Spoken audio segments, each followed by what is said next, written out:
ஏழை மாந்தர் ஏற்றம் காண இறைவன் அழைக்கிறார். ஆலயம் வாருங்கள், அன்பு தேவன் பாருங்கள், எழுச்சி வாழ்வை பிறரில் விதைக்க அவரை விழுகிறார். ஆலயம் வாருங்கள், அன்பு தேவன் பாருங்கள், விழுகின்ற மனிதமும் அழுகின்ற இதயமும். ஆலயம் வாருங்கள், அன்பு தேவன் பாருங்கள், ஆலயம் வாருங்கள், அன்பு தேவன் பாருங்கள். வாருங்கள் கூடுங்கள், அன்பில் நனைய அருளில் வளர சேருங்கள். வாருங்கள் கூடுங்கள், அன்பில் நனைய அருளில் வளர சேருங்கள். இறைவன் ஆட்சி மண்ணில் மலர இதயம் மகிழ்ந்து பகிர்ந்து வாழ ஆயனாய் அன்பனாய் நம்மை அழைக்கிறார். இறைவன் ஆட்சி மண்ணில் மலர இதயம் மகிழ்ந்து பகிர்ந்து வாழ ஆயனாய் அன்பனாய் நம்மை அழைக்கிறார். தந்தை மகன் தூய் ஆவியாரின் பெயராலே ஆமென். நம் ஆண்டவராகிய இயேசு கிறிஸ்துவின் அருளும் கடவுளின் அன்பும் தூய் ஆவியாரின் நட்புறவும் உங்கள் அனைவரோடும் இருப்பதாக. உம் ஆன்மாவோடும் இருப்பதாக. அன்பிற்குரியவர்களே, பொது காலத்தின் 25ஆம் ஞாயிறு திருப்பலியை இன்று நாம் சிறப்பித்துக் கொண்டிருக்கிறோம். வருகிற 2026ஆம் ஆண்டு தமிழகத்தில் சட்டப்பேரவை தேர்தல் நடக்க இருக்கிறது. இப்பொழுதே பரபரப்பு பற்றி கொண்டது. வழக்கத்திற்கு மாறாக ஒரு புதிய கட்சி உருவெடுத்துள்ளது. மக்கள் எல்லாருமே என்னுடைய ஓட்டு இவருக்கு தான் அவருக்கு தான் அப்படின்னு சொன்னாலும், எந்த கட்சி ஆட்சிக்கு வந்தாலும் இங்கு கட்சிகளுடைய பெயர்கள் மாறுமே தவிர நடைபெறக்கூடிய ஆட்சியோ மக்களுடைய வாழ்வு நிலையோ மாறாது என்பதைத்தான் இத்தனை ஆண்டுகளாக நாம் பார்த்து வருகிற ஒரு நிதர்சன உண்மையாக இருக்கிறது. அன்பிற்குரியவர்களே, இந்த சமூகத்தில் விதிக்கப்படக்கூடிய சட்டங்கள் ஏழை எளிய மக்களுக்கு ஆனதாக இருக்கிறது. சாதாரண மக்கள் சட்டங்களை மீறும் பொழுது அவர்கள் தண்டிக்கப்படுகிறார்கள். அதே போல பணக்காரர்களோ பதவி படைத்தவர்களோ எளிதாக அதிலிருந்து தப்பித்து கொள்கிறார்கள். இங்கு பணக்காரர்களும் பதவி படைத்தவர்களும் வறியவர்களையும் எளிய மக்களையும் ஒடுக்கக்கூடிய ஒரு சூழ்நிலை இந்த சமூகத்தில் நடைபெற்று கொண்டிருப்பது என்பது நிதர்சன உண்மையாக இருக்கிறது. இன்றைய 2வது வாசகத்திலே பவுல் திமோத்தேயுக்கு எழுதிய திருமுகத்தில் ரொம்ப அழகாக சொல்கிறார். அரசர்களுக்காகவும் உயர்நிலையில் இருப்பவர்களுக்காகவும் ஜெபியுங்கள் என்று சொல்கிறார். யார் ஆட்சிக்கு வந்தாலும் அவர்களுக்காக நாம் சிறப்பாக ஜெபிக்க கடமைப்பட்டிருக்கிறோம். சாதாரண மக்களை அவர்கள் கண்ணோக்க வேண்டும். சாதாரண மக்களுக்காக தங்களுடைய பதவிகளை அதிகாரத்தை அவர்கள் பயன்படுத்த வேண்டும். அவர்களுடைய வாழ்வாதாரத்திற்காக தங்களை அர்ப்பணிக்க வேண்டும் என்று சொல்லி அவர்களுக்காக சிறப்பாக ஜெபிக்க அழைப்பு விடுக்கிறார். நாமும் திருப்பலியிலே சிறப்பாக இந்த நாட்டை ஆளக்கூடியவர்களுக்காக ஜெபிப்போம். இன்றைய நற்செய்தி வாசகத்தில் ஆண்டவர் சொல்வது போல நேர்மையற்ற முறையிலே இன்னைக்கு பலர் பணம் ஈட்டி கொண்டிருக்கிறார்கள். காலம் கடந்து விடவில்லை. அந்த நேர்மையற்ற செல்வத்தை கொண்டு மக்களுக்கு உதவி செய்து அவர்களை தங்களுக்கு உரியவர்களாக நண்பர்களாக மாற்றிக்கொள்ள வேண்டும் என்று சொல்லி இன்றைய நற்செய்தி சொல்கிறது. அன்பிற்குரியவர்களே, நாம் இந்த சட்டத்தின் பார்வையிலிருந்து தப்பித்து விடலாம், ஆனால் கடவுளுடைய பார்வையிலிருந்து தப்பிக்க முடியாது என்பதை இன்றைய முதல் வாசகம் ஆமோஸ் புத்தகத்திலிருந்து நாம் வாசிக்க கேட்கிறோம். அவர் அருமையாக சொல்கிறார், கடவுள் இந்த வறிய மக்களை எளிய மக்களை அடக்கி ஆளக்கூடியவர்களை மறவாத கடவுளாக இருக்கிறார். கண்டிப்பாக இந்த சட்டத்திலிருந்து நாம் தப்பித்து கொண்டாலும் கடவுள் கொடுக்கக்கூடிய அந்த சட்டத்தில் தண்டனையில் நாம் தப்பித்து கொள்ள முடியாது என்று இன்றைய முதல் வாசகம் நமக்கு எடுத்துக் கொடுக்கிறது. ஆகவே சிறப்பாக அன்பிற்குரியவர்களே, நாம் நேர்மையான வழியிலே வாழக்கூடியவர்களாக நல்ல கிறிஸ்தவர்களாக ஒளியின் மக்களாக வாழக்கூடிய வரத்தினை ஆண்டவரிடம் சிறப்பாக திருப்பலியிலே கேட்டு நாம் உருக்கமாக நம்மையே ஒப்பு கொடுத்து செபிப்போம். அன்புமிக்க சகோதர சகோதரிகளை, தூய மறை நிகழ்வுகளை கொண்டாட நாம் தகுதி பெறும் பொருட்டு நம் பாவங்களை ஏற்றுக்கொள்வோம். எல்லாம் வல்ல இறைவனிடமும் சகோதர சகோதரிகளே, உங்களிடமும் நான் பாவி என ஏற்றுக்கொள்கின்றேன். ஏனெனில் என் சிந்தனையாலும் சொல்லாலும் செயலாலும் கடமையில் தவறியதாலும் பாவங்கள் பல செய்தேன். என் பாவமே, என் பாவமே, என் பெரும் பாவமே.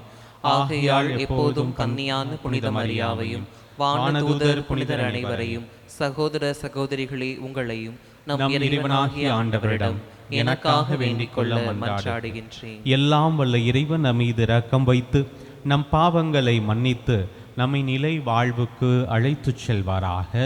ஆமென்.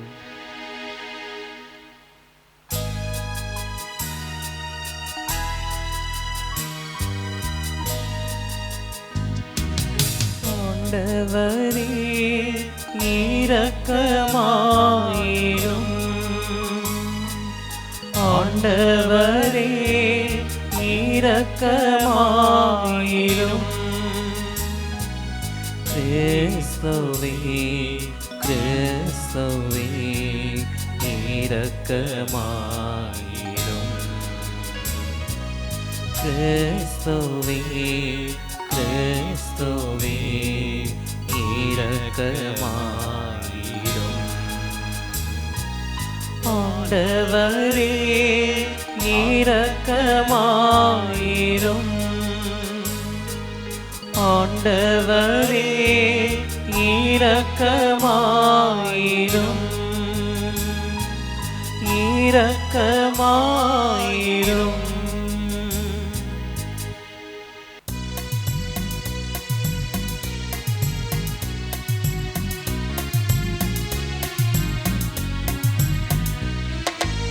உன்னதங்களிலே கடவுளுக்கு மாட்சி உண்டாகுக.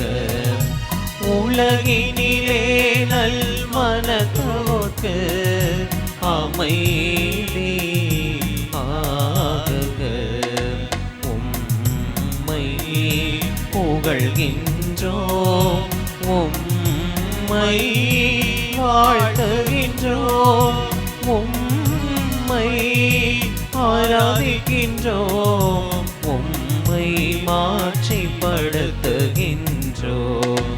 உமது மேலான மாட்சியின் பொருட்டு உமக்கு நன்றி கூறுகின்றோம். ஆண்டவராகிய இறைவா, வானுலக அரசரே, எல்லாம் வல்ல தந்தையாகிய இறைவா, இறைவா, ஒரே மகனாய் உதித்த ஆண்டவர் இயேசு கிறிஸ்துவே, ஆண்டவராகிய இறைவா, இறைவனின் செம்மறியே, தந்தையின் திருமகனே, தந்தையின் திருமகனே, உலகின் பாவங்களை போக்குபவரே, நீர் எம் மீது இரங்குவீர். உலகின் பாவங்களை போக்குபவரே, எங்கள் மன்றாட்டை ஏற்றருள்வீர். தந்தையின் வலப்பக்கம் வீற்றிருப்பவரே, நீர் எம் மீது இரங்குவீர். ஏனெனில் இயேசு கிறிஸ்துவே, நீர் ஒருவரே தூயவர், நீர் ஒருவரே ஆண்டவர், நீர் ஒருவரே உன்னத. தூய ஆவியாரோடு தந்தையாம் இறைவனின் மாட்சியில் இருப்பவர் நீரே.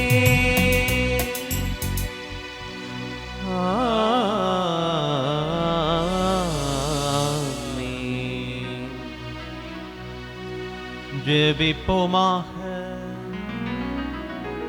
இறைவா, உம்மையும் பிறரையும் அன்பு செய்வதில் திருச்சட்டத்தின் எல்லா கட்டளைகளும் அடங்கியிருக்க செய்தீரே. உம் கட்டளைகளை கடைபிடிக்கும் நாங்கள் முடிவில்லா வாழ்வுக்கு வந்து சேரும் தகுதி பெற எங்களுக்கு அருள்வீராக. உம்மோடு தூயாவியின் ஒன்றிப்பில் இறைவனாய் என்றென்றும் வாழ்ந்து ஆட்சி செய்கின்ற எங்கள் ஆண்டவராகிய இயேசு கிறிஸ்து வழியாக உம்மை மன்றாடுகின்றோம்.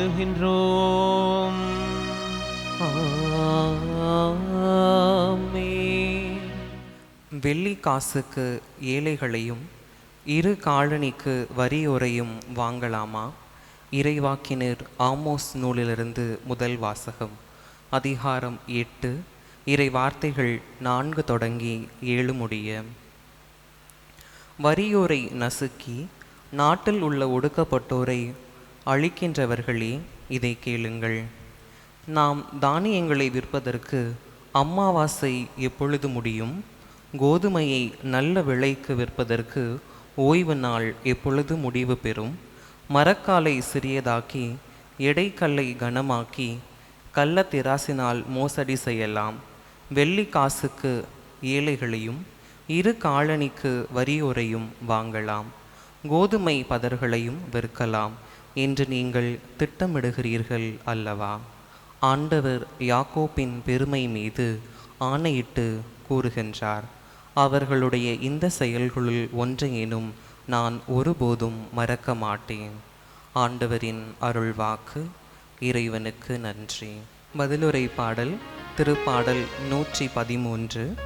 நீங்கள் அனைவரும் இணைந்து பாட வேண்டிய பல்லவி. ஏழைகளை தூக்கிவிடும் ஆண்டவரை போற்றுங்கள்.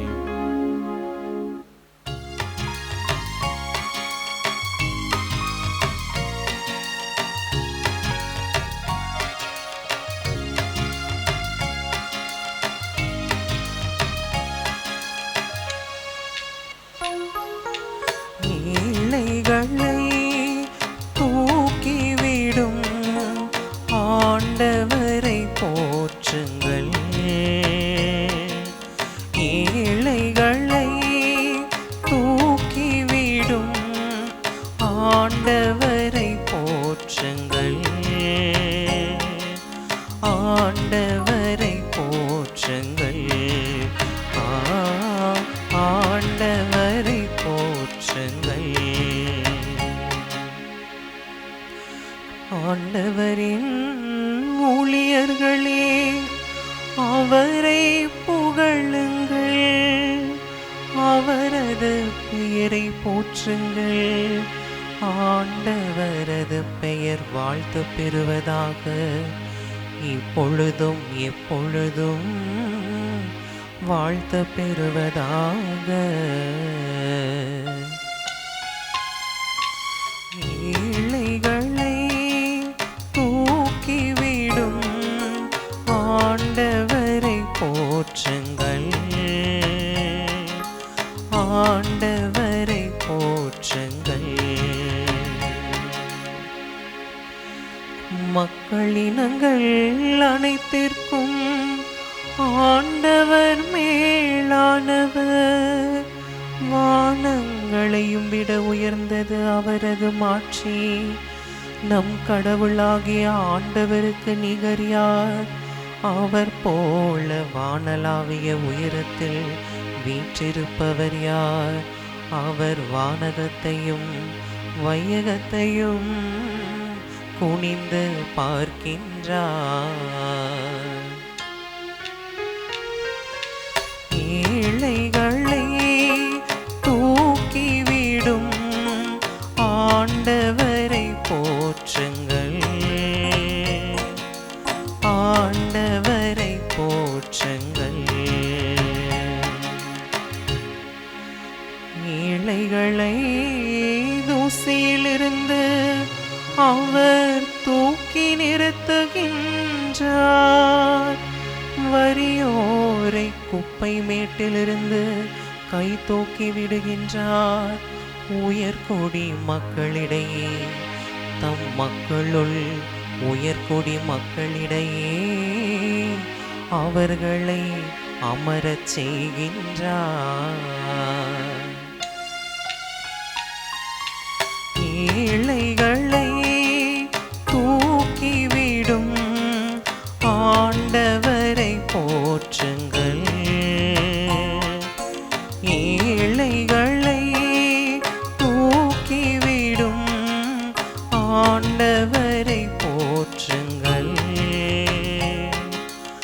ஆண்டவரை போற்றுங்கள். ஆண்டவரை போற்றுங்கள். இரண்டாம் வாசகம். எல்லா மனிதரும் மீட்பு பெறவும் உண்மையை அறிந்துணரவும் வேண்டுமென கடவுள் விரும்புகிறார். திருத்தூதர் பவுல் தீமோத்தேயுவுக்கு எழுதிய முதல் திருமுகத்திலிருந்து வாசகம். அதிகாரம் 2, இறைவார்த்தை 1-8 வரை. அன்பிற்குரியவர்களே, அனைவருக்காகவும் அன்றாடுங்கள், இறைவனிடம் வேண்டுங்கள், பரிந்து பேசுங்கள், நன்றி செலுத்துங்கள். முதலில் நான் உங்களுக்கு தரும் அறிவுரை இதுவே: இறைப்பற்றும் கண்ணியமும் நிறைந்தவர்களாய் தொல்லையின்றி அமைதியோடு வாழ அரசர்களுக்காகவும் உயர் நிலையிலுள்ள எல்லா மனிதர்களுக்காகவும் அன்றாடுங்கள். இதுவே நம் மீட்பராகிய கடவுளின் முன் சிறந்ததும் ஏற்புடையதும் ஆகும். எல்லா மனிதரும் மீட்பு பெறவும் உண்மையை அறிந்துணரவும் வேண்டுமென அவர் விரும்புகிறார். ஏனெனில் கடவுள் ஒருவரே, கடவுளுக்கும் மனிதருக்கும் இடையே இணைப்பாளரும் ஒருவரே. அவரே இயேசு கிறிஸ்து என்னும் மனிதர். அனைவரின் மீட்புக்காக அவர் தம்மையே ஈடாக தந்தார். குறித்த காலத்தில் அதற்கு சான்று பகர்ந்தார். இதற்காகவே நான் நற்செய்தியை அறிவிப்பவனாகவும் திருத்தூதனாகவும் விசுவாசத்தையும் உண்மையையும் பிற இனத்தாருக்கு கற்பிக்கும் போதகனாகவும் ஏற்படுத்தப்பட்டேன். நான் சொல்வது உண்மையையே, பொய் அல்ல. எனவே ஆண்கள் சினமும் சொற்பூசலும் இன்றி எவ்விடத்திலும் தூய உள்ளத்தோடு கைகளை உயர்த்தி இறைவேண்டல் செய்யுமாறு விரும்புகிறேன். ஆண்டவரின் அருள்வாக்கு. இறைவனுக்கு நன்றி.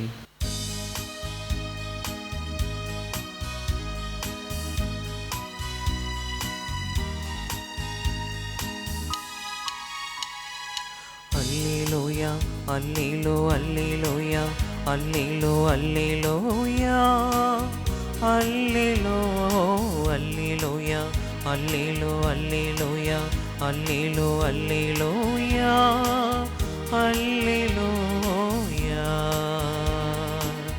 அல்லேலூயா. நம் ஆண்டவர் இயேசு கிறிஸ்து செல்வராயிருந்தும் அவருடைய ஏழ்மையினால் நீங்கள் செல்வராகுமாறு உங்களுக்காக ஏழையானார். அல்லேலூயா,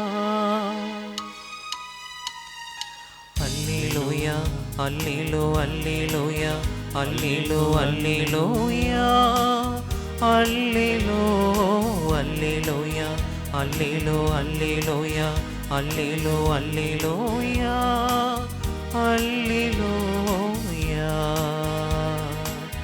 அல்லேலூயா. ஆண்டவர் உங்களோடு இருப்பாராக. உம் ஆன்மாவோடும் இருப்பாராக. புனித லூக்கா எழுதிய நற்செய்தியிலிருந்து வாசகம். ஆண்டவரே, மாட்சி உமக்கே. லூக்கா எழுதிய நற்செய்தி அதிகாரம் 16 இறைவசனங்கள் 1-13 வரை. அக்காலத்தில் இயேசு தம் சீடர்களுக்கு கூறியது: செல்வர் ஒருவருக்கு வீட்டு பொறுப்பாளர் ஒருவர் இருந்தார். அவர் தம் தலைவரின் உடைமைகளை பாழாக்கியதாக அவர் மீது பழி சுமத்தப்பட்டது.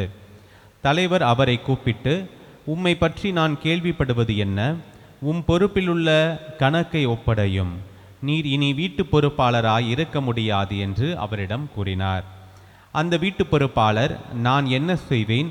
வீட்டு பொறுப்பிலிருந்து என் தலைவர் என்னை நீக்கிவிடப் போகிறாரே. மண் வெட்டவோ என்னால் இயலாது. இறந்து உண்ணவும் வெட்கமாய் இருக்கிறது.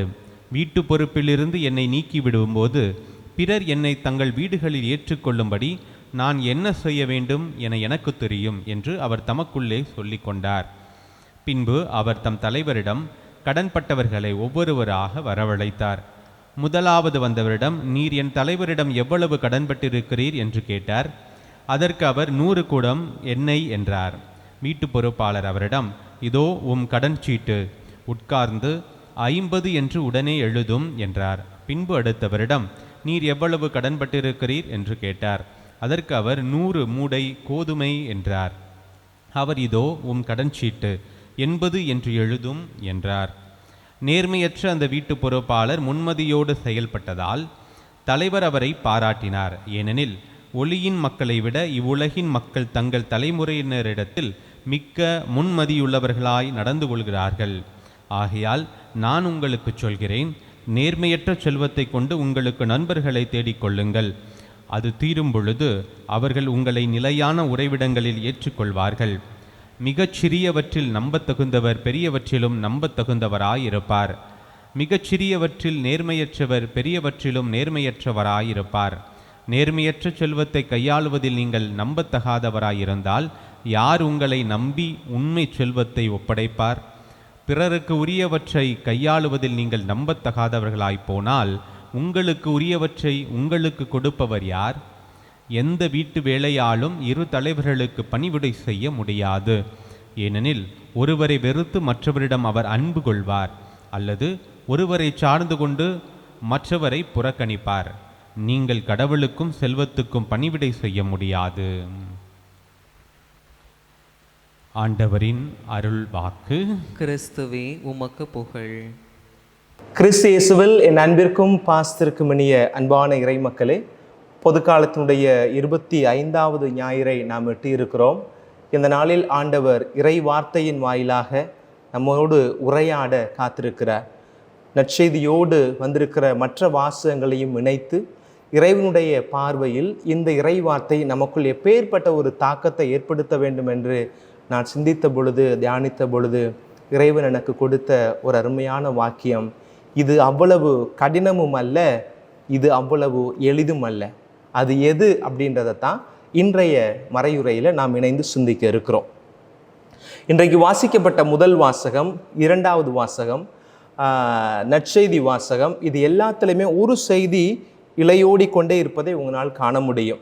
இன்றைக்கு செப்டம்பர் மாதம் 21ஆம் தேதி, இன்றைக்கு நான் இருக்கிற இந்த பிலிப்பைன்ஸ் நாட்டில் தேசிய அளவில் கரப்ஷனுக்கு எதிரான ஒரு போராட்டத்தை முன்னெடுக்கிறார்கள்.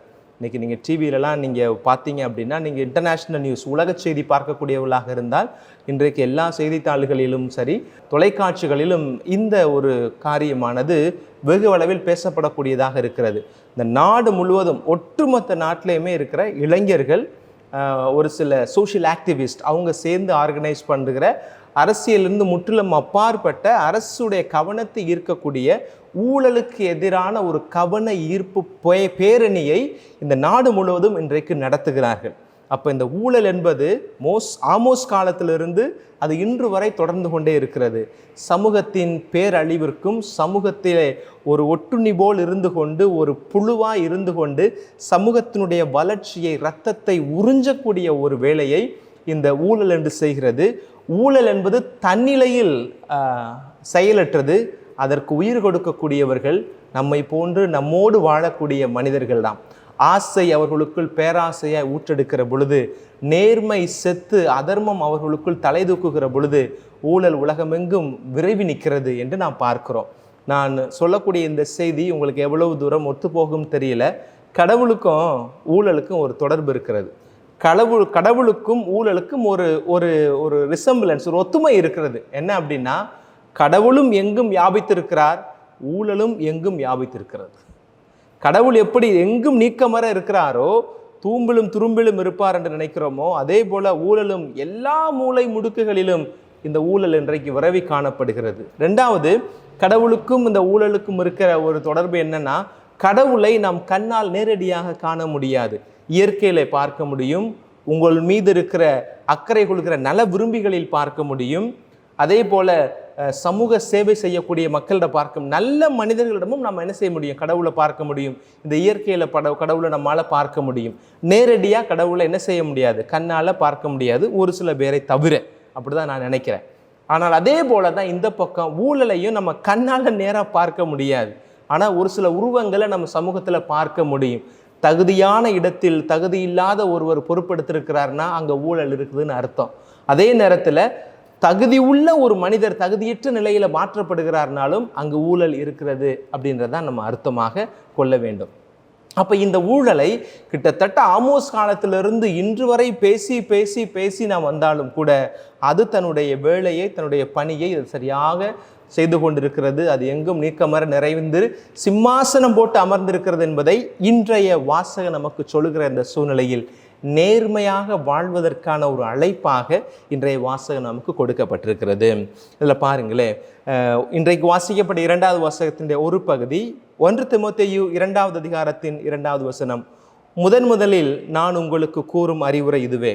பவுலடியார் முதல்ல சொல்றாரு, நான் உங்களுடைய கவனத்துக்கு நான் கொண்டு வரக்கூடிய முதல் செய்தியாக இது இருக்க வேண்டும். இறை பற்றும் கண்ணியமும் நிறைந்தவர்களாகிய தொல்லையின்றி அமைதியோடு வாழ அரசர்களுக்காகவும் உயர்நிலையில் இருக்கிற எல்லா மக்களுக்காகவும் அன்றாடணும். இன்றைக்கு இந்த சமூகத்தில் நேர்மை நீதி நிலை பெற வேண்டும் என்று சொன்னால் அந்த நேர்மையை இழந்து நீதியை இழந்து நிற்கக்கூடியவர்கள், அது இழக்கக்கூடிய நிலையில் வைத்திருப்பவர்கள் நேர்மைக்காக ஜெபிப்பதல்ல. ஆனால் நமக்கு அந்த கடமையும் பொறுப்பும் இருக்கிறது. எல்லாரையும் போல, மற்ற மதத்தாரை போல, மற்ற இனத்தாரை போல நாமும் இந்த உலகத்தில் ஊழல் இருக்குது, இந்த சமூகத்தில் ஊழல் இருக்குது, அரசாங்கத்தில் ஊழல் இருக்குது என்று ஊழல் இருக்கிறது என்று சொல்வதை காட்டிலும் அதற்கான ஒரு முன்னேற்பாடாக அந்நிலையில் இருப்பவர்களுக்கு, அந்த ஊழலை செய்யக்கூடியவர்களுக்கு, நேர்மையற்ற நிலையில் ஆட்சியையும் அதிகாரத்தையும் இந்த சமூகத்தையும் நடத்தக்கூடியவர்களுக்கு இறைவன் ஆவியினுடைய அபிஷேகத்தை கொடுத்து தூய ஆவியின் வரமாக இருக்கிற நேர்மைத்தன்மை அவர்களுக்கு கொடுக்க வேண்டும் என்கிற ஜெபிக்க வேண்டிய கடமையும் பொறுப்பும் இருக்கிறது. அதற்கான அழைப்பை தான் இன்றைக்கு 2வது வாசகத்தின் மூலமாக பவுலடியார் நமக்கு கொடுக்கிறார். கண்ணியம் உள்ளவர்களாகவும் இறை பற்று உள்ளவர்களாகவும் தொல்லையின்றி அமைதியோடு வாழ அரசர்களுக்காகவும் உயர்நிலையில் உள்ள எல்லா மக்களுக்காகவும் மன்றாடுங்கள். அரசன் சரியாக இருந்தால், உயர்நிலையிலே அதிகார வர்க்கத்தில் இருக்கிறவர்கள் கரையில்லாத கையாக இருந்தால் இந்த சமூகமும் கரையற்ற நிலையிலே ஒரு பரிசுத்த கைகளாக, அதே நேரத்தில் எல்லோருக்கும் எல்லாம் கிடைக்கும் என்ற நிலை வரும் என்கிற ஒரு உயர்ந்த எண்ணத்தோடு அரசர்களுக்காகவும் ஆள்கிறவர்களுக்காகவும் உயர்நிலை மக்களுக்காகவும் ஜெபிக்க இன்றைக்கு ஆண்டவர் நமக்கு அழைப்பு கொடுக்கிறார் பவுலடியார் மூலமாக. நற்செய்தியில் பார்த்தீங்க அப்படின்னா இந்த உவமை ஒரு விதத்தில் பார்த்தீங்க எப்படி இதை புரிந்து கொள்கிறீர்கள் அப்படின்றதுல தான் இருக்குது. என்னுடைய பார்வையில் நான் இந்த ஊமையை நான் உங்களுக்கு விளக்கலான்னு நினைக்கிறேன். இந்த ஊமையில் என்ன, ஒரு பணக்கார செல்வந்தர் இருக்கிறார், அவங்க வீட்டு பொறுப்பாளர் ஒருத்தர் இருக்கிறாரு, அவன் கையங்களவுமாக பிடிபட்டு போய் விடுகிறான். அப்படின்னு சொல்லாமல், நான் உன்னை பற்றி கேள்விப்படுறதெல்லாம் தப்பாக இருக்குது, நீ நிறைய களவாணித்தனம் பண்ணியிருக்கிற, நேர்மை இல்லாமல் இருந்திருக்கிற, உன்னை இந்த வேலையை விட்டு நான் அனுப்புகிறேன் அப்படின்னு அவர் சொல்லிடுறாரு. ஒரு வேலையை விட்டு அனுப்புறேன்னு சொன்ன உடனே அந்த பொறுப்பாளன் தனக்குள்ளாக பேசிக்கொள்கிறான், எனக்கு விவசாயம் பார்க்க தெரியாது, பிச்சை எடுத்து சாப்பிட்ற அளவுக்கு நான் தரங்கட்டும் போயிடலை, இந்த சூழ்நிலையில் நான் என்ன செய்ய போகிறேன் அப்படின்னு அவனாக யோசிச்சுக்கிட்டு இருக்கும் போது அவனுக்குள்ள ஒரு சிந்தனை பிறக்கிறது, ஒரு ஐடியா வருது. என்ன அப்படின்னா, சரி நம்ம முதலாளிகிட்ட எத்தனையோ பேர் கடன் வாங்கியிருக்கிறாங்கல்ல, அவங்களுடைய கணக்கு புத்தெல்லாம் எடுத்து 50 இருந்தால் நம்ம 10ன்னு எழுதுவோம், 100 இருந்தால் அது 50ன்னு எழுதி நம்ம அவங்கள்ட்ட கொஞ்சம் ரிடக்ஷன் கொடுத்து அவங்கள்ட்ட நன்மதிப்பை பெற்றுட்டோம் அப்படின்னா அவங்க நம்மளை நல்லா பார்த்துக்குருவாங்க அப்படின்ற மாதிரி ஒரு நினப்பில் ஒரு காரியம் செய்கிறாரு. இந்த காரியம் கடைசியாக செல்வந்தருடைய காதுக்கு போயிடுது. இதை கண்டிக்க வேண்டிய செல்வந்தர் அவனை நல்லவன் சொல்கிற மாதிரியும், நீ நல்ல முன்மதியோடு செயல்பட்டாய் அப்படின்றது மாதிரியும் இந்த வாசகம் முடிந்திருக்கிறது. இது உண்மையிலேயே இயேசு எந்த ஒரு அர்த்தத்தில் சொன்னார் அப்படின்றத 10 வருஷமாக சாமியாராக இருந்து ஒவ்வொரு முறையும் இந்த விவிலிய பகுதி வருகிற பொழுது விளக்குகிறோம். ஆனால் எனக்கு அது ஒரு உடன்பாடு இல்லாத ஒரு விளக்கமாகத்தான் இருக்கும். அதனால் இன்னைக்கு நான் இந்த இறைவார்த்தை பகுதி என்ன செய்ய போகிறேன் அப்படின்னா, என்னுடைய பார்வையில் அந்த 3 கதாபாத்திரங்களுடைய செயல்பாடை நான் உங்களுக்கு சொல்லுகிறேன். உங்களுடைய முடிவுக்கு விடுகிறேன். நீங்கள் கடைசியாக நீங்களே முடிவு செய்யுங்க.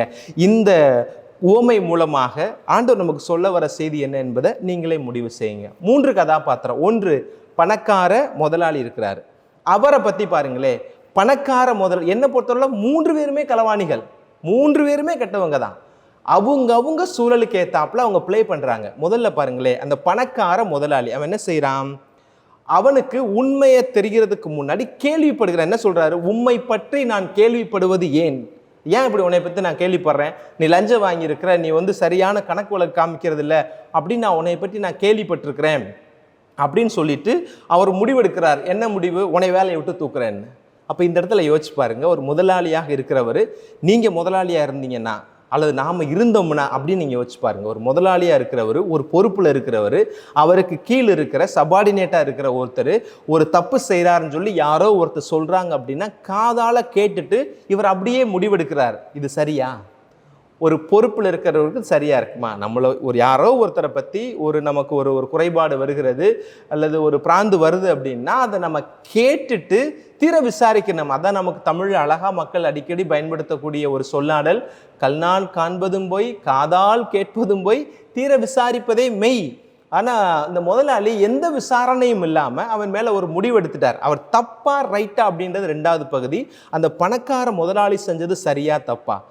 கேள்விப்பட்டதை வச்சு அவனை வேலையை விட்டு நீக்கிறார். சரி, ரெண்டாவது, திருந்தி வாழ்கிறதுக்கு ஒரு வாய்ப்பு கொடுத்துருக்கலாம். நான் உன்னை பற்றி இப்படி கேள்விப்படுறேன், நீ ஏன் அப்படி செஞ்ச, இனிமேல் அப்படி செய்யக்கூடாது, இதான் உனக்கு ஃபஸ்ட் அண்ட் லாஸ்ட் வார்னிங் அப்படின்னு சொல்லியிருக்கலாம். ஆனால் அவருக்கு எந்த ஒரு வாய்ப்பும் கொடுக்கல. ஒரு முதலாளியாக இருக்கிறவர் ஒரு காரியத்தை விசாரிக்கணும், விசாரித்த பிறகு அதில் தவறு இருக்குது அப்படின்னு காண்கிற விதத்தில் ஒரு வாய்ப்பு கொடுத்து பார்க்கணும். எல்லாரும் மனிதர்கள் தானே, எல்லாருக்குமே தவறக்கூடிய வாய்ப்புகள் இருக்கத்தானே செய்யும். அந்த சூழ்நிலையில் ஒரு வாய்ப்பு கொடுத்துருக்கலாமே. அந்த இடத்துலையும் இந்த முதலாளி தவறு செய்ததாக நான் பார்க்கிறேன். மூன்றாவது, அவர் வேலையை விட்டு போக சொல்லிடுறாரு. வீட்டு பொறுப்பாளனாக இருந்தவன் அவன் வெளியில் போகிறான். அவன் அந்த தவறை திருத்துறதுக்கு இன்னொரு தவறை செய்கிறான். தவறை திருத்துவதற்கு இன்னொரு தவறு செய்கிற பொழுது அப்பயும் அவன் கையங்களமாக பிடிபடுறான். ஆனால் இந்த முதலாளி அதை பாராட்டுறாரு. இது எவ்வளோ பெரிய ஒரு தவறான ஒரு காரியம்.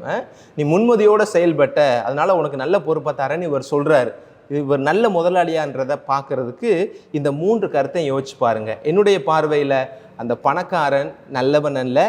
செயல்பாடுகள் அடிப்படையில் சொல்கிறேன், இந்த விவிலியத்தின் அடிப்படையில் சொல்கிறேன். அவர் 3 நிலைகள்லையுமே தவறாக போயிட்டார். அவருடைய அணுகுமுறைகள் முற்றிலும் தவறாக அமைந்து விடுகிறது. பணக்கார முதலாளி. ரெண்டாவது, கடனாளிகள். அவர்கிட்ட கடன் வாங்கினவங்க பூரா நல்லவங்களா? அவன் பூரா கெட்டவனாகத்தான் இந்த இடத்துல எனக்கு தெரியப்படுறான். எப்படின்னா, நாம ஒருத்தட்ட கடன் வாங்கியிருக்கிறோம், நம்மகிட்ட முதலாளிகிட்ட கடன் வாங்கியிருக்கோம். அது நம்ம அநியாய வட்டி கொடுத்து வாங்கினமோ அடமானம் வச்சு வாங்கினமோ அப்படின்றதெல்லாம் பேச்சு இல்லை. நீ கடன் வாங்கியிருக்கிற, உன் தேவைக்காக நீ அவர்கிட்ட போயிருக்கிற, அவர் உனக்கு உதவி செய்திருக்கிறார். அந்த நேரத்தில் அது வட்டி அதிகம் அல்லது பத்திரத்தை பிடுங்கிட்டு என்னை ஏமாற்றி வாங்கிட்டாரு அப்படின்றதெல்லாம் போக, உன்னுடைய தேவைக்கு நீ அவரை அணுகுகிறாய். அந்த முதலாளி உனக்கு கடன் கொடுத்துருக்கிறார் இல்லையா? இப்போ இன்னொரு ஆள் சொல்கிறான், நீ உன்னுடைய கடன் பத்திரத்தை கொண்டு வந்து என்கிட்ட கூடு, 50 மூட்டை நெல் வாங்கியிருக்கல, நான் 50 மூட்டை நான் 25 எழுதி தரேன். நீ 100 மூட்டை வாங்கியிருக்கல, நீ 10 கூட என்ன வாங்கியிருக்கல, நான் 5 கூட என்னன்னு எழுதி தரேன் அப்படின்னு சொல்லுகிற பொழுது உண்மையிலேயே அந்த கடனாளிகள் மனச்சான்றுக்கு விரோதம் இல்லாமல் செயல்படக்கூடியவர்களாக இருந்தாங்க அப்படின்னா சொல்லியிருக்கணும், இல்லை நாங்கள் கடன் வாங்கியது தான், நாங்கள் கடன் கட்டும் போதே நாங்கள் கட்டிக்கிறோம் அப்படின்னு சொல்லியிருக்கணும். ஆனால் அவங்க அப்படி சொல்லலை. இந்த கடனாளிகள் கிடைச்சவரை லாபம் நினைக்கிறாங்க. சரி, நம்ம 50 மூட்டை வாங்கியிருந்தா நம்ம இதை நெய் கட்ட போகிறோம், நமக்கு இன்றைக்கி ஒரு ஆள் வழியில் உதவி செய்கிறாரு, சரி அப்படின்னு போகிறாங்க. அவர்கள் நேரடியாக அவர் இந்த ஊழல் பண்ணலை இந்த ஆட்க, ஆனால் மறைமுகமாக அந்த ஊழலுக்கு தவற்றுக்கு துணை போகக்கூடியவர்களாக இருக்கிறார்கள். இப்போ இந்த இடத்துல இந்த கடனாளிகளும் தவறானவர்கள் தான். இருக்கிறாங்க. அவ என்ன செஞ்சிருக்கலாம்? இன்னொருத்தட்ட சொல்லியிருக்கணும், இங்கே பாரு, நம்ம வாங்கினது நம்முடைய தப்பு, இல்லை நம்ம தேவைக்கு வாங்கிட்டோம், அந்த ஆள் நமக்கு கொடுத்துருக்கிறாரு, அதை திருப்பி கொடுக்கணும். ஒருவேளை நம்மளை முடியாத பட்சத்தில் நம்ம அவர்கிட்ட தான் பேசணுமே ஒழிய, இந்த ஆளை நம்பாத, இந்த ஆள் அவர் ஏதோ சுயநலத்தோடு செய்கிறாரு, இது சரியில்லை அப்படின்றத கூட இருக்க எந்த கடனாளிகளுமே அவர்களுக்கு ஒருவருக்கொருவர் சரியான ஒரு வழிகாட்டுதலை அறிவுரையை கொடுத்து கொள்ளவே இல்லை. கிடைத்தவரை லாபம்னு நினைக்கிறாங்க. அப்போ ஒருவர் தவறு செய்கிற பொழுது அந்த தவற்றுக்கு துணை போகக்கூடியவர்களாகவும் இருக்கிறார்கள். அந்த தவறு நடக்கும் போத அதை சுட்டி காட்டுவதற்கும் அவர்கள் தவறிவிட்டு எல்லாருமா சேர்ந்து தவறு செய்கிறாங்க. கிடைச்சவரை லாபம்னு எல்லாருமே நினைக்கிறாங்க. இன்னைக்கு நான் உண்மையிலே சொல்கிறேன் மக்களே, பல நேரங்களில் சமூகத்தில் ஊழல் பரவி நிற்பதற்கும் நேர்மையற்ற குணம் விரைவி நிற்பதற்கும் காரணம் கண்டுகொள்ளாமையும், தனக்கு நடந்தால் பார்த்து கொள்வோம் என்று நினைத்ததும், தனக்கு கிடைத்தவரை லாபம் என்கிற மனநோக்கோடு நாம் செயல்படுவதான்னு நான் நினைக்கிறேன். நீங்கள் நினைக்கலாம், ஃபாதர் நானா லஞ்சமே வாங்குறது இல்லையே ஃபாதர் அப்படின்னு. ஆனால் நம்ம எல்லாருக்குள்ளேயுமே வாய்ப்பு கிடைச்சா நம்ம எல்லாருமே லஞ்சம் வாங்குவோம். அப்படி தான் நான் பார்க்குறேன்.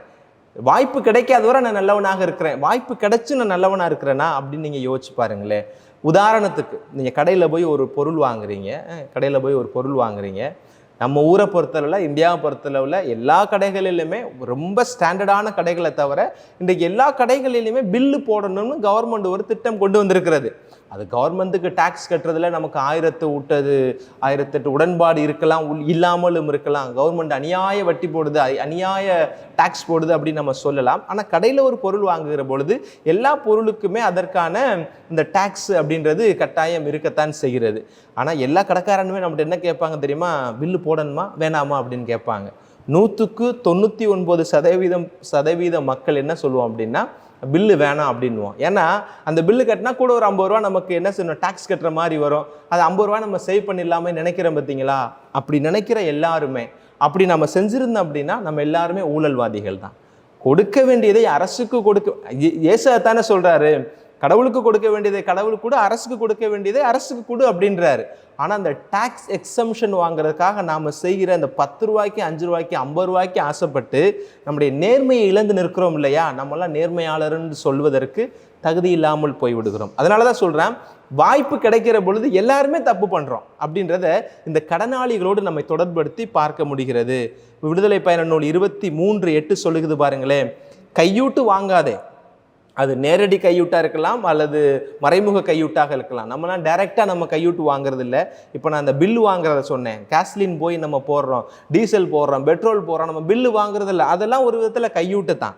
கையூட்டு வாங்காதே, கையூட்டு பார்வை உள்ளவரையும் குருடராக்கும், நேர்மையாளரின் வழக்கையும் புரட்டி போடும் அப்படின்னு சொல்லப்பட்டிருக்கிறது இல்லையா? அப்போ கண்ணிருந்தும் குருடர்களாக இருப்பவர்கள் கையூட்டு பெறக்கூடியவர்கள் அப்படின்றத நாம் இந்த இடத்துல புரிந்து கொள்ள முடிகிறது. அதே நேரத்தில் பாருங்க, நெகேமியா புத்தகம் 1வது அதிகாரத்தில் இருக்கிற 8வது வசனம் சொல்லுகிறது, நீங்கள் நேர்மையற்றவர்களாக இருப்பீர்களானில் உங்களை கடவுளுக்கிடையே சிதறவடிப்பார். பத்தியா, நீங்கள் நேர்மையற்றவர்களாக இருப்பீர்களானில் உங்களை கடவுள் மக்களிடையே சிதறடிப்பார். இன்றைக்கு நிறைய சமூகம் சிதறடிக்கப்பட்ட சமூகமாக இருக்கிறது. இன்றைக்கு ஒரு விதத்தில் இந்த யூத சமூகம் அதற்கு ஒரு பெரிய ஒரு எடுத்துக்காட்டு. அவருடைய நேர்மையற்ற தன்மை. இன்றைக்கு உலகமெல்லாம் சிதைந்து கிடக்கிறார்கள். உலகமெல்லாம் பரவி தனக்கான ஒரு நாட்டை பெறுவதற்கு இவ்வளவு தூரம் போராடக்கூடியவர்களாக, நாடற்ற எதிரிகளாக இன்றைக்கும் யூத சமூகம் இருப்பதற்கு ஒரு காரணம் நெகேமியா புத்தகம் 1:8 இருக்கிற அந்த வசனம், நீங்கள் நேர்மையற்றவர்களாக இருந்தால் உங்களை மக்களிடங்களிடையே நான் சிதறடிப்பேன் என்று சொன்ன ஆண்டவருடைய வார்த்தை இன்றைக்கும் உண்மையாக இருக்கிறதோ என்று நான் நம்புகிறேன். அதே போல யோபு புத்தகத்தில் இருக்கிற 17வது அதிகாரத்தில் இருக்கிற 9வது வசனத்தை பாருங்களேன், நேர்மையாளர் தம் நெறியை கடைபிடிப்பார், கரையற்ற கையினர் இன்னும் வலிமை அடைவர். கரையற்ற கையோடு நாம் இருக்கிறோம் அப்படின்னா கடவுள் நம்மை கட்டாயம் வலுப்படுத்துவார். இன்னைக்கு எத்தனையோ நல்ல அதிகாரிகள், கத்தோலிக்க அதிகாரிகள் இருக்கத்தான் செய்கிறாங்க. ஆனால் அவருடைய எண்ணிக்கை மிக சொற்பமாக இருக்கிறது. கரைபடிந்த கைகள் அதிகமாக இருக்கிறதுனால கரையற்ற இந்த கைகள் நமக்கு அவருடைய செயல்பாடுகள் சமூகத்தில் பெரிய தாக்கத்தை ஏற்படுத்த முடியாத ஒரு நிலைக்கு போய்விடுகிறது. இப்போ ஒரு குளம் நிறைய தண்ணி இருக்குது, ஒரு டம்ளர் நிறைய தண்ணி இருக்குது, ஒரு செம்பு நிறைய தண்ணி இருக்குது, 1 லிட்டர் தண்ணி இருக்குது, அதில் 1 கரண்டி ஜீனி போடுறோம், ஒரு சுகர் போடுறோம்னா அந்த சுகர்னால அந்த தண்ணியினுடைய சுவை மாற போகிறதில்ல. மாறாக அந்த தண்ணி இந்த சுகர் என்ன செய்யுதுன்னா நீர்த்து போக செய்து விடுது இல்லையா? அதே போல தான் அவ்வளோ பேர் இருக்கிறாங்க. கையூட்டு வாங்கக்கூடியவர்கள், நேர்மையற்ற மனிதர்களாக இருக்கிறவர்கள் எண்ணிக்கையில் அதிகமாக இருக்கிறதுனால உண்மையும் நேர்மையும் தூய்மையும் வாய்மையும் இருக்க வேண்டும் என்று சொல்லி அரசு பணிகளிலும் அதிகார பணிகளிலும் தினதோறும் நம்மோடு வாழக்கூடிய சமூக பணிகளிலும் குடும்பங்களிலும் வாழக்கூடிய மனிதர்களுடைய நல்ல தன்மை, நேர்மையுள்ள தன்மை செயல்பாடற்ற நிலையில் நமக்கு கண்களுக்கு புலமாகிறது அப்படின்றத நான் நினைக்கிறேன். ஆனால் ஆண்டவர் சொல்லுகிறார், நேர்மையாளர் தாம் நெறியை கடைபிடிப்பார், கரையற்ற கையினர் இன்னும் வலிமை அடைவர் அப்படின்றதையும் ஆண்டவர் நமக்கு சொல்லுகிறார். திருப்பாடல் 34வது அதிகாரத்தில் இருக்கிற 19வது வசனத்தை பாருங்களேன், நேர்மையாளருக்கு நேரிடும் தீங்குகள் பல, அவை அனைத்து நின்றும் ஆண்டவர் அவர்களை விடுவிக்கிறார். என்ன ஒரு அருமையான வசனம். நேர்மையாளருக்கு நேரிடும் தீங்குகள் பல, அதைத்தான் நம்ம யோபு புத்தகத்தில் என்ன செய்கிறோம், அந்த பகுதியை தான் பார்க்கிறோம். யோபு எவ்வளவு கஷ்டங்கள் துன்பங்களை படுகிறார். குடும்பம் போகுது, பிள்ளைகள் போகுது, உறவுகள் போறாங்க, உடைமைகள் போகுது, கால்நடைகள் போகுது, உடல் நலம் குன்றி போய்விடுகிறார். எல்லா நிலைகளிலும் ஆண்டவர் ஒருபோதும் அவர் கடவுளை ஒருபோதும் மறுதலிக்காமல் ஆண்டவரிடம் பக்கமாக நிற்கிறார். என்னால் இருவருக்கு பணி செய்ய முடியாது, என் ஆண்டவர் ஒருவருக்கே பணி செய்வேன். இறுதி வரை தன்னுடைய நேர்மை தன்மையை கடைபிடித்ததினால் அவரே தன்னை சொல்லுகிறார், நான் நேர்மையாக இருக்கிறதுனால தான் எனக்கு இவ்வளவு கஷ்டம் ஆண்டவரேன்னு யோபுவே கடவுளிடம் முறையிடுவார். அவருக்கு தான் அவரை போன்றவருக்கு ஆண்டவர் சொல்லுகிறார், நேர்மையாளருக்கு நேரிடும் தீங்குகள் பல. அப்படின்னா நம்ம நேர்மையா உண்மையா கை சுத்தமா நம்ம ஒரு வேலை செய்கிறோம் அப்படின்னா கட்டாயம் நமக்கு தீங்குகள் வரும். அது நேரடியான உடலுக்கு ஏற்படக்கூடிய தீங்குகளாக இருக்கலாம், அல்லது பெயரை கெடுக்கக்கூடிய தீங்குகளாக இருக்கலாம், அல்லது நம்முடைய உடைமைகளை இழக்கக்கூடிய தீங்குகளாக இருக்கலாம். ஆனால் அவை அனைத்திலுமிருந்தும் ஆண்டவர் அவர்களை விடுவிப்பார் அப்படின்னு சொல்லப்பட்டிருக்கு. நீதிமொழிகள் 1ஆம் அதிகாரம் 4ஆவது வசனம், கடவுளின் சினம் வெளிப்படும் நாளில் செல்வம் பயன்படாது. இன்னைக்கு ஏன் மனுஷன் நேர்மை இல்லாமல் இருக்கிறான் அப்படின்னா, அந்த நேர்மையை எதற்காக அடகு வைக்கிறான் அப்படின்னா, அந்த நேர்மையை இழந்து நிற்பதற்கு கையூட்டு பெறுவதனுடைய காரணம் என்ன? பணம், செல்வம். ஆண்டவர் சொல்லுகிறாரு, கடவுளின் சினம் வெளிப்படும் அந்த நாளில் செல்வம் பயன்படாது. ஆண்டவர் கோவாக்கினே இறங்கி வருகிற அந்த நாட்களில், அந்த இறுதி தீர்வைக்கு அவர் இறங்கி வந்து நிற்கிற அந்த சூழ்நிலையில் உன்னுடைய செல்வம் ஒண்ணுமில்லாமல் போய்விடும். ஆனால் அந்த பணத்தை சேர்க்கறதுக்காண்டி தான் இவ்வளவு தூரம் கஷ்டப்பட்டேன், அந்த பணத்தை சேர்க்கறதுக்காண்டி தான் எல்லா விதமான வாழ்க்கையினுடைய விழுமியங்களையும் நீ அடகு வச்சு அதற்கு காம்ப்ரமைஸ் பண்ணி நின்ற அந்த செல்வம் பயன்படாது. நேர்மையான நடத்தையோ சாவிலிருந்து உன்னை தப்புவிக்கும் ஆண்டவர் சொல்றார். நீதிமொழிகள் 1:4 மறுபடியும் வாசிக்கிறேன், கடவுளுடைய சினம் வெளிப்படும் நாளில் செல்வம் பயன்படாது, நேர்மையான நடத்தையோ சாவிலிருந்து உண்மை தப்புவிக்கும் அப்படின்னு சொல்றார். பணக்கார முதலாளி அவன் செஞ்சதும் தப்பு, கடனாளிகள் செய்ததும் தப்பு. இப்போ வீட்டு பொறுப்பாளர் அவர்கிட்ட வர்றோம், அவர் என்ன செய்கிறாரு? அவர் இயல்பிலே தவறானவராக இருக்கிறார். அப்போ தவறு செய்கிறதே ஒரு இயல்பாக கொண்டிருப்பார்னு நினைக்கிறேன். எப்போ நான் உன்னை பற்றி கேள்விப்படுறேன் அப்படின்னு முதலாளி சொல்லி அவரை கார்னர் பண்ணுறாரோ, அப்போ தண்டனை கொடுக்கிற பொழுது இவர் இறந்து கேட்டிருக்கலாம், எனக்கு ஒரு வாய்ப்பு கொடுங்க, நான் செஞ்சது தவறு தான், எனக்கு இன்னொரு வாய்ப்பு கொடுங்க, நான் என்னுடைய நேர்மைத்தன்மையை நிரூபிக்கிறேன் அப்படின்னு சொல்லி அவரிடம் போய் எந்த விதமான பரிந்துரையும் அவர் கேட்கவில்லை, அதற்கான எந்த முயற்சியும் எடுக்கலை. என்னை குற்றம் சாட்டிட்டீங்க, ஓகே அடுத்து என்ன செய்யணும் அப்படின்னு தான் அவர் யோசிக்கிறாரு. அடுத்து என்ன செய்யணும்னு யோசிச்சது தப்பு இல்லை, அதர் என்ன யோசிச்சாருன்றதான் தப்பு. அப்போ தவற்றை தவற்றால் திருத்தலாம்னு நினைக்கிறார். சரி ஓகே, என்னை வேலையை விட்டு அனுப்பிட்டேன், என்னால் வேலை செய்யக்கூடிய அளவுக்கு உடம்புல தெம்பும் இல்லை, அது மாதிரி பிச்சை எடுத்து வாங்கி சாப்பிட்ற அளவுக்கு எனக்கு என்ன இல்லை, எனக்கு அந்த தகுதியும் இல்லை, அந்த அளவுக்கு என்னால் இறங்கி போக முடியாது. இது ரெண்டுமே சரிதான். உன்னுடைய உடல் உழைப்புக்கு உன்னுடைய உடல் பழக்கப்படலை, உண்மைதான். இறந்து பிச்சை எடுத்து வாங்கி என் குடும்பத்துடைய பேரை கெடுக்க விரும்பல, ஓகே நல்லதான். ஆனால் இது மாத்திரம்தான் வழியா? எத்தனையோ வழிகள் இருக்கிறது ஒரு தவற்றை சரி செய்யறதுக்கு. இது நமக்கு பெரிய படிப்பினை. பார்த்துக்கோங்க, இயல்பில் எல்லாருமே தவறக்கூடியவர்கள் தான். குருக்களாக இருந்தாலும் சரி, புனித வாழ்க்கையில் இருக்கக்கூடிய எல்லாருமாக இருந்தாலும் சரி, பொது வாழ்க்கையில் இருக்கக்கூடிய மக்களும் சரி, எல்லோருமே தவறும் இயல்புடையவர்கள் தான். ஆனால் அந்த தவற்றை சரி செய்வதற்கு ஒரு வழி முயற்சிக்கிறது, 2 வழி பார்க்கறது, அது இல்லைன்னா அதோட நின்றக்கூடாது. 1008 வழி இருக்கு ஒரு தவற்றை சரி செய்வதற்கு, ஒரு குறையை நிறையாய் மாற்றுவதற்கு. இவன் பண்ண தவறு என்ன? அவன் 2 ரியலைசேஷன் பண்ணுறான். என்னால் உழைக்க முடியாது, அவன் உடம்பை யோசிக்கிறான், நான் ஒல்லியாக இருக்கிறேன், எனக்கு கைகள்லாம் எனக்கு அவ்வளோ வலுவான கைகள் இல்லை, நான் போய் எப்படி மம்பட்டி பிடிச்சி வேலை பார்க்கறது, அப்படி வேலை பார்த்தா நான் சிக்காயிருவேன் அப்படின்னு நினச்சது வரை தவறு இல்லை. 2வது, பிச்சை எடுத்தால் என் குடும்பத்து பேர் என்ன ஆகுறது, அது வரை தவறு இல்லை. 3வது, ஒரு ஐடியா அவர் யோசிச்சிருக்கணும். 4வது, ஒரு ஐடியாவை யோசிச்சிருக்கணும். அதுக்கெல்லாம் அவர் போகாமல் ஓகே குறுக்கு வழிக்கு நம்ம போகலாம் அப்படின்னு சொல்லி குறுக்கு வழியை பின்பற்றுகிறார். அப்போ இந்த இடத்துலையும் அவர் நேர்மை தவறியவராக இருக்கிறார். இப்போ பாருங்க, இந்த கதாபாத்திரத்தில் 3 பேர் வர்றாங்க. என்னுடைய பார்வைக்கு 3 பேருமே நல்லவங்க இல்லை. ஆனால் இந்த நல்லவங்க இல்லைன்னு சொல்கிற அந்த நிலையிலிருந்து ஆண்டவர் நமக்கு ஒரு பாடத்தை சொல்லுகிறார். என்ன? இவர்களை போல நீ இல்லாமல் நீ நேர்மையோடு செயல்படு, நீ நேர்மையோடு செயல்படு. தொடக்க நூல் 7:1 எனக்கு ரொம்ப பிடித்தமான ஒரு வசனம். அங்கே சொல்லுவார் பாருங்களேன், ஆண்டவர் நோவாவிடம் கூறியது, நீ உன் குடும்பத்தார் அனைவரோடும் பேழைக்குள் சொல், ஏனெனில் இந்த தலைமுறையில் உன்னை நான் நேர்மையாளனாக கண்டேன் அப்படின்னு சொல்றார். ஆண்டவர் நோவாவிட்ட சொல்றார், இந்த பெருவெள்ள பெருக்கு இந்த அழிவு ஏற்படுகிற பொழுது ஆண்டவர் சொல்றார், குறித்து சொல்லுகிறார். என்ன சொல்றாரு? நோவா, நீ உன் குடும்பத்தார் அனைவரோடும் பேழைக்குள் செல், ஏனெனில் இந்த தலைமுறையில் உன்னையே நான் நேர்மையாளராக காணுகிறேன் அப்படின்றார். நோவா தான் நேர்மையாளராக இருந்தார், அவர் குடும்பம்னா நேர்மையாளராக இருந்தார்கள் அப்படின்றதுக்கான குறிப்புகள் விவிலியத்தில் இல்லை. ஆண்டவர் சொல்றாரு, நீ நேர்மையாளனா இருந்த உன்னுடைய நேர்மையின் பொருட்டு உன் குடும்பம் முழுவதும் காக்கப்படும் அப்படின்னு சொல்கிறார். பிரியமான மக்களே, நேர்மையோடு உண்மையோடு நீதியின் சார்பாக இருந்து நாம் எடுக்கிற ஒவ்வொரு முயற்சியும் நிலைப்பாடும் நமக்கு மகிழ்ச்சியை கொடுக்கும். இப்போது இல்லாவிட்டாலும் கூட அது பிற்பாடு கொடுக்கும். அந்த நேர்மைத்தன்மை உங்களை மட்டும் காக்கப் போவதல்ல, அது உங்கள் குடும்பங்களையும் காக்கும் என்பதை ஆண்டவர் இந்த இடத்துல நமக்கு ஆழமாக சொல்லுகிறார்.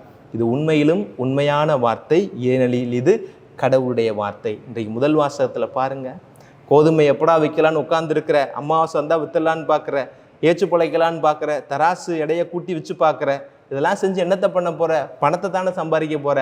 ஆனால் ஆண்டவருடைய கோபம் வெளிப்படுற அந்த நாட்களில் உன் பணம் உனக்கு ஒன்றுமே செய்யாமல் போயிருமே, பணம் கையாளாகாத நிலைக்கு போய்விடுமே, அப்போ என்ன செய்ய போகிற அப்படின்ற கேள்வியை ஆண்டவர் இன்னைக்கு நம்ம எல்லாருக்கும் முன்பாக வைக்கிறார். இறுதியாக நான் சொல்ல வருகிற செய்தி இதுதான். நேர்மையாக இருக்கிறது அவ்வளவு பெரிய கடினமான காரியம் ஒன்றுமல்ல. அதே நேரத்தில் இந்த உலகம் நம்மளை அவ்வளவு எளிமையாக நேர்மையாக இருக்க விடவும் செய்யாது. ஏன்னா இந்த உலகம் முழுவதுமாக இன்றைக்கு தீமையினுடைய ஆதிக்கம் விரைவி நிற்கிறது. கடவுளுடைய வல்லமை எவ்வளவு தூரம் உயர்ந்து நிற்கிறதோ அதை மட்டுப்படுத்தக்கூடிய அளவுக்கு சிறிய எண்ணிக்கையில் இருக்கிற மக்களை வைத்து அது மிகப்பெரிய ஒரு இன்ஃப்ளூயன்ஸை அது உருவாக்கி கொண்டு இருக்கிறது. இன்னைக்கு நம்ம யூடியூப்லலாம் பார்க்குறோம், பல செய்திகளை பார்க்குறோம். எத்தனையோ பேர் நல்ல செய்திகள், சமூகத்திற்கு ஆக்கப்பூர்வமான செய்திகளை, ஆளுமை நிறைந்த செய்திகளை, 4 பேருக்கு பிரயோஜனம் உள்ள செய்திகளை கொடுக்குறாங்க. ஆனால் அதை விட ஒரு சென்சேஷனலாக வரக்கூடிய விஷயங்கள் அல்லது மனிதனுடைய இச்சையை தூண்டக்கூடிய காரியங்கள் தான் இன்றைக்கி பெரிய அளவில் மக்களால் பார்க்கப்படுகிறது. அதே போல தான் நிறைய நல்ல காரியங்கள் உலகத்தில் இருக்கிறது. அந்தந்த சிறு சிறு தீய காரியங்கள் இந்த ஒட்டுமொத்த காரியத்தையும் விஷமாய் மாற்றக்கூடிய இந்த சூழ்நிலையில் ஆண்டவர் நமக்கு சொல்லுகிறார், இது ஒன்றும் அவ்வளவு கடினமான காரியம் அல்ல. நீர் என்னோடு இருக்கிற பட்சத்தில், என்னுடைய வார்த்தையை உனக்குள் ஊடுருவ நீ அனுமதிக்கிற பட்சத்தில் இது அவ்வளவு எளிதான காரியமும் அல்ல. என்னை விட்டு நீ அகன்று நிற்கிற அந்த சூழ்நிலையில் இன்றைக்கு நாம் இந்த இறைவார்த்தை வாயிலாக எடுக்க வேண்டிய முடிவு அல்லது சிந்திக்க வேண்டிய காரியம் இதுவாகத்தான் இருக்கும். என் ஆண்டவர் நேர்மையின் பிறப்பிடமாக இருக்கிறார். அந்த நேர்மையின் ஊற்றிலிருந்து உருவாக்கப்பட்டிருக்கிற நான் இருக்கிற இடத்தில், செய்கின்ற வேளையில், பழகுகிற மனிதர்கள் மத்தியில், சொல்லுகிற வார்த்தையில் என்னிடம் இருக்கிற தகுதிக்கு ஏற்றார் போல நேர்மையுள்ள மனிதனாக நான் வாழ்வேன் என்கிற உறுதியை எடுப்பதற்கும், அதேற்பட்ட உறுதியை எடுப்பவர்களுக்கு ஆண்டவர் நேர்மையாளரின் பக்கமாய் நிற்பார் என்கிற நம்பிக்கை நிறைந்த உறுதிப்பாட்டையும் தருவதாக இந்த 25வது ஞாயிறு இறை வார்த்தைகள் நமக்கு அமைந்திருக்கிறது. அன்பு பிள்ளைகளே, நேர்மையை ஆடையாய் அணிவோம்.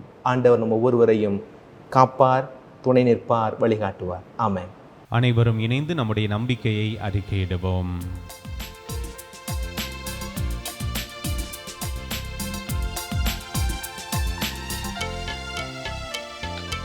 விண்ணையும் மண்ணையும் படைத்தவராம் கடவுள் ஒருவர் இருக்கின்றார்.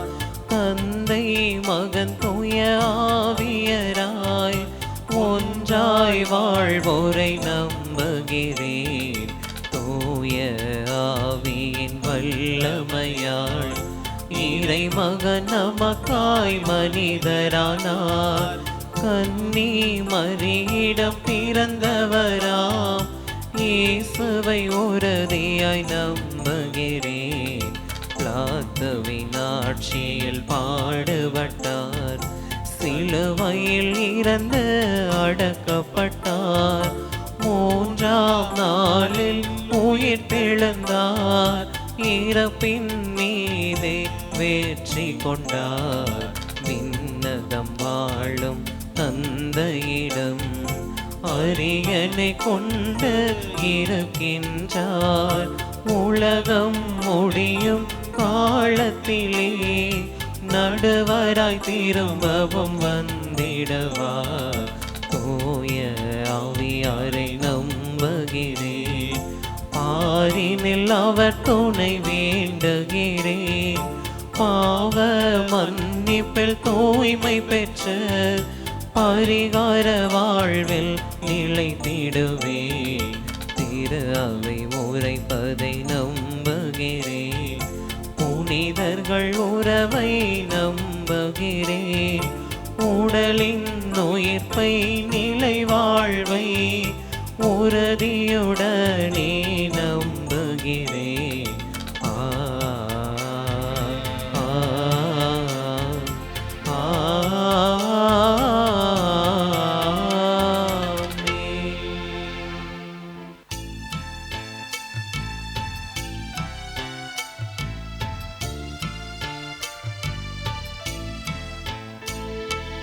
வாழ்வென்பதோ வெள்ளி திரை, அதில் நிகழ்வென்பதோ நிழலோவியம். நிலையாத உறவாக யாரும் இல்லை, குழையாத நம்பிக்கை எதிலும் இல்லை. நீ இன்றி என் வாழ்வில் நிறைவே இல்லை, நீ என்னில் வந்தாலோ குறைவே இல்லை. பலியாக என்னை தந்தே, நீ பரிசாக உன்னை தந்தாய். உள்ளதெல்லாம் கொடுத்தே, நீ உன்னையே அள்ளி தந்தாய். கண்மணி போல காக்கும் உந்தன் கரத்தில் என்னை முழுதும் தந்தேன். என்னோடு ஒன்றாகினாய், எல்லாமே உனதாகினாய். பலியாக என்னை தந்தே, நீ பரிசாக உன்னை தந்தாய். அன்புமிக்க சகோதர சகோதரிகளே, என்னுடையதும் உங்களுடையதுமான இப்பலி எல்லாம் வல்ல தந்தையாகி இறைவனை கேட்டதாகும்படி மன்றாடுங்கள். ஆண்டவர் தமது பெயரின் புகழ்ச்சிக்காகவும் மாட்சிக்காகவும் நமது நன்மைக்காகவும் புனித திரு அவை அனைத்தின் நலனுக்காகவும் உமது கையிலிருந்து இப்பலியை ஏற்றுக்கொள்வாராக. ஆண்டவரே, உம்மக்களின் காணிக்கைகளை கனிவுடன் ஏற்றருள உம்மை வேண்டுகின்றோம். அதனால் நம்பிக்கையோடும் பக்தியோடும் அவர்கள் எவற்றை அறிக்கையிடுகின்றார்களோ அவற்றை விண்ணக அருளடையாளங்களால் பெற்று கொள்வார்களாக. எங்கள் ஆண்டவராகிய இயேசு கிறிஸ்து வழியாக உம்மை மன்றாடுகின்றோம். ஆமென். ஆண்டவர் உங்களோடு இருப்பாராக. உம் ஆன்மாவோடும் இருப்பாராக. இதயங்களை மேலே எழுப்புங்கள். ஆண்டவரிடம் எழுப்பியுள்ளோம். நம் இறைவனாகிய ஆண்டவருக்கு நன்றி கூறுவோம். அது தகுதியும் நீதியும் மானவே. ஆண்டவரே, தூயவரான தந்தையே, என்றுமுள்ள எல்லாம் வல்ல இறைவா, என்னாலும் எவ்விடத்திலும் நாங்கள் உமக்கு நன்றி செலுத்துவது மெய்யாகவே தகுதியும் நீதியுமாகும், எங்கள் கடமையும் மீட்புக்குரிய செயலுமாகும். நாங்கள் வாழ்வதும் இயங்குவதும் இருப்பதும் உம்மிலேதான். இந்த உடலோடு வாழ்கையில் உமது பரிவிரக்கத்தின் பயன்களை மட்டுமே நாங்கள் நாள்தோறும் அனுபவிப்பதோடன்றி இப்பொழுதே நிலை வாழ்வின் பிணையையும் கொண்டுள்ளோம். ஏனெனில் உம் ஆவியாரின் முதற்கனிகளை பெற்றுள்ள நாங்கள் பாஸ்கா மறைநிகழ்வின் பயன் எங்களுக்கு என்றும் உண்டு என நம்புகின்றோம். அந்த ஆவியார் வழியாகவே நீர் இயேசுவை சாவினின்று உயிர்த்தெழச் செய்தீர். ஆகவே நாங்கள் வானதூதர் அனைவரோடும் சேர்ந்து உம்மை புகழ்ந்தேத்தி அக்களித்து கொண்டாடி ஆர்ப்பரித்து பாடுவதாவது: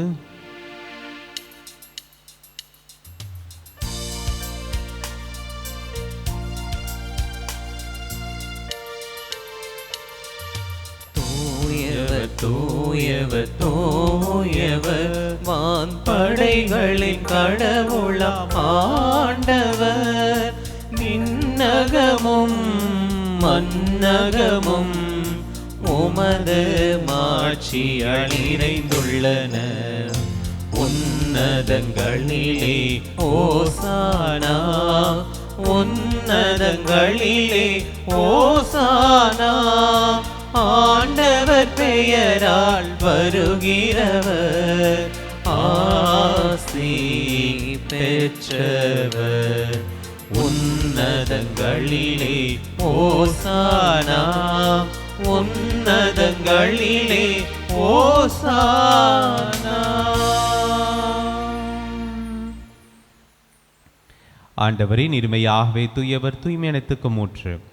ஆகவே உம்முடைய ஆவியை பொழிந்து இக்காணிக்கைகளை தூய்மைப்படுத்த உம்மை வேண்டுகின்றோம். இவ்வாறு எங்கள் ஆண்டவர் இயேசு கிறிஸ்துவின் உடலும் இரத்தமுமாக எங்களுக்கு இவை மாறுபனவாக.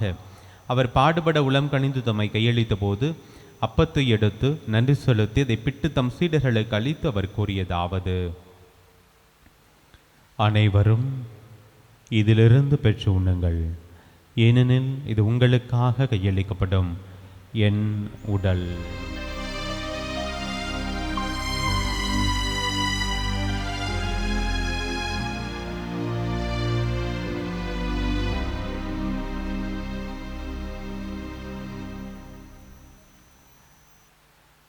அவ்வண்ணமே இரவு விருந்தை அருந்திய பின் கிண்ணத்தையும் எடுத்து மீண்டும் உமக்கு நன்றி கூறி தம் சீடர்களுக்கு அளித்து அவர் கூறியதாவது: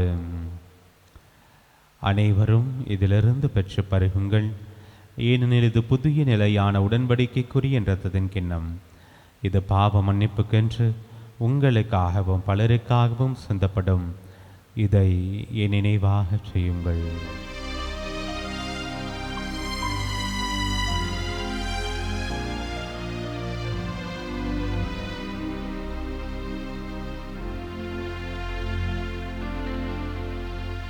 நம்பிக்கையின் மறை பொருள்.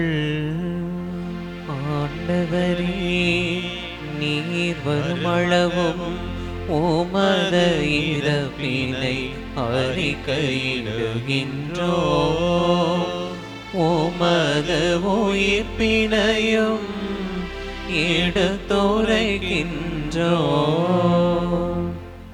ஆகவே ஆண்டவரே, நாங்கள் கிறிஸ்துவின் இறப்பினையும் உயிர்ப்பினையும் நினைவு கூர்ந்து வாழ்வு தரும் அப்பத்தையும் மீட்பளிக்கும் கிண்ணத்தையும் உமக்கு ஒப்புக் கொடுக்கின்றோம். உம் திருமுனின்று உமக்கு ஊழியம் புரிய தகுந்தவர்கள் என எங்களை ஏற்றுக்கொண்டீர். எனவே உமக்கு நன்றி செலுத்துகின்றோம். மேலும் கிறிஸ்துவின் உடலிலும் இரத்தத்திலும் பங்கொள்ளும் எங்களை தூய ஆவியார் ஒன்று சேர்க்க வேண்டும் என உம்மை தாழ்மையுடன் மன்றாடுகின்றோம். ஆண்டவரே, உலகெங்கும் பரவியிருக்கும் ஒரு திரு அவையை நினைவு கூர்ந்தருளும். எங்கள் திருத்தந்தையிலேயோ எங்கள் ஆயர் ஆரோக்கியராஜ் எல்லா திருநிலையினராகிய அனைவரோடும் ஒரு திரு அவை அன்பில் நிறைவு பெறச் செய்தருளும். உயிர்த்தெழும் எதிர்நோக்குடன் தூயிலுள்ளும் எங்கள் சகோதரர் சகோதரிகளையும் இறந்தோர் அனைவரையும் இரக்கத்துடன் நினைவு கூர்ந்து ஒரு திருமுக ஒளியின் உலேற்றருளும். எங்கள் அனைவரும் இது மறக்கமாயிரும். கடவுளின் கன்னித்தாயான புனித மரியா, அவருடைய கணவரான புனித யோசேப்பு, புனித திருத்தூதர்கள், இவ்வுலகிலும் ஒக்குகந்தவராயிருந்தோர் ஆகிய புனிதர் அனைவருடனும் நாங்கள் நிலை வாழ்வில் பங்கு கொள்ளும் தகுதி பெற்றும் திருமணி இயேசு கிறிஸ்து வழியாக உம்மை புகழ்ந்தேத்த வரமருள்ள உம்மை மன்றாடுகின்றோம்.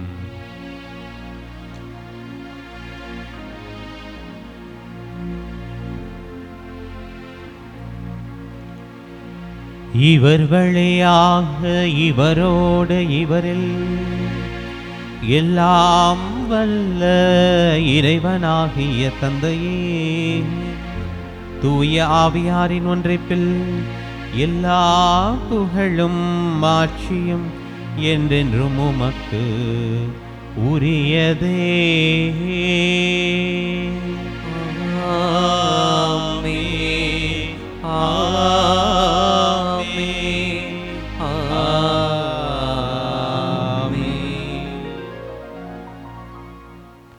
மீட்பரின் கட்டளையால் கற்பிக்கப்பட்டு இறைப்படிப்பினையால் பயிற்சி பெற்று நாம் துணிந்து சொல்வோம்: விண்ணுலகில் இருக்கின்ற எங்கள் தந்தையே, உமது பெயர் தூயது என போற்ற பெறுக. உமது ஆட்சி வருக. உமது திருவுளம் விண்ணுலகில் நிறைவேறுவது போல மண்ணுலகிலும் நிறைவேறுக. எங்கள் அன்றாட உணவை இன்று எங்களுக்கு தாரும். எங்களுக்கு எதிராக குற்றம் செய்வோரை நாங்கள் மன்னிப்பது போல எங்கள் குற்றங்களை மன்னியும். எங்களை சோதனைக்கு உட்படுத்தாதேயும், தீமையிலிருந்து எங்களை விடுவித்தருளும்.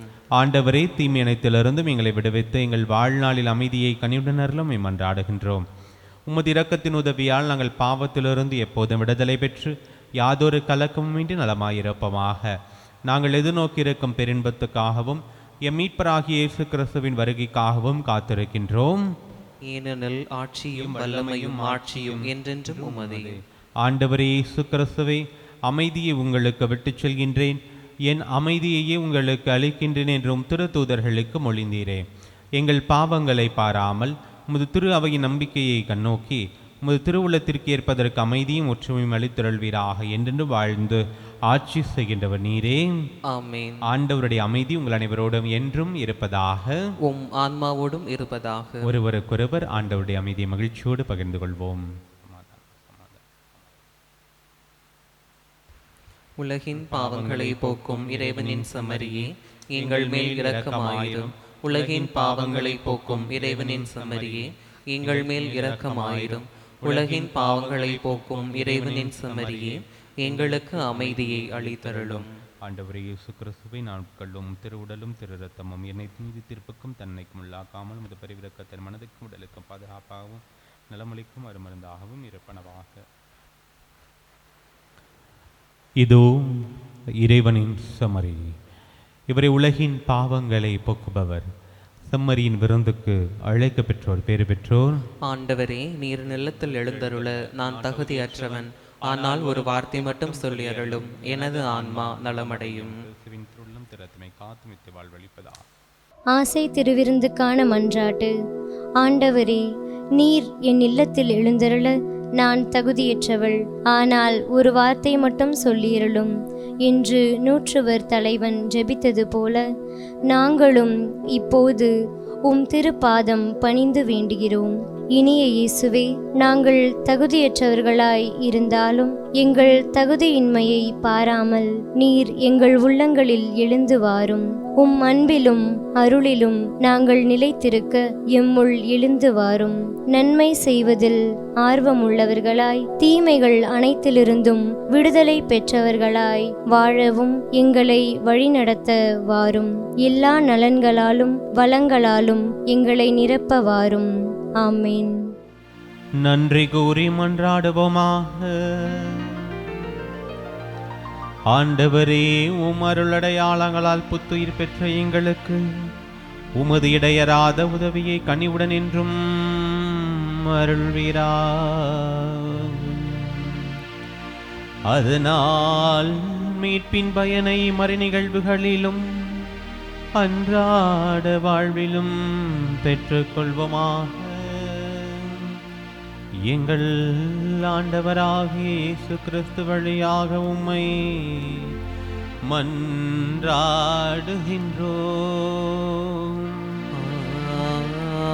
ஆமென். ஆண்டவர் உங்களோடு இருப்பாராக. உம் ஆன்மாவோடும் இருப்பாராக. எல்லாம் வல்ல இறைவன் தந்தை, மகன், தூயாவி உங்கள் ஒவ்வொருவரையும் நிறைவாக ஆசீர்வதிப்பாராக.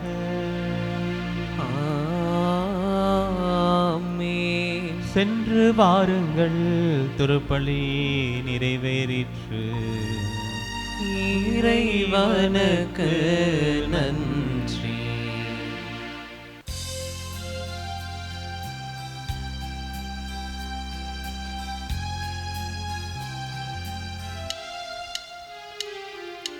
தாயின் மடிதான் உலகம், அவள் தாளை பணிந்திடுவோம். தாயின் மடிதான் உலகம், அவள் தாளை பணிந்திடுவோம். அவள் மடிதான் மோட்சம், நம் இயேசுவை தொழுதிடுவோம். தாயின் மடிதான் உலகம், அவள் தாளை பணிந்திடுவோம்.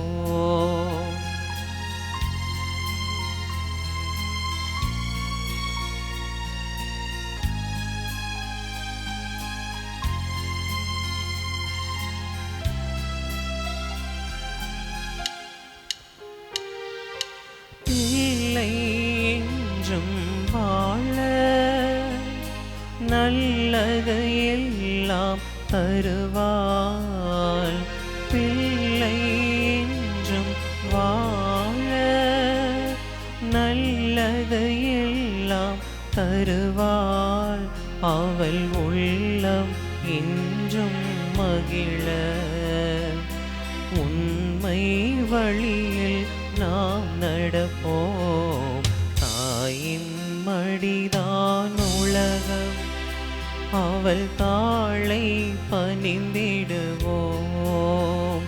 அவள் சேயின் மடிதான் மோட்சம், நம் இயேசுவை தொழுதிடுவோம். தாயின் மடிதான் உலகம், அவள் தாளை பணிந்திடுவோம்.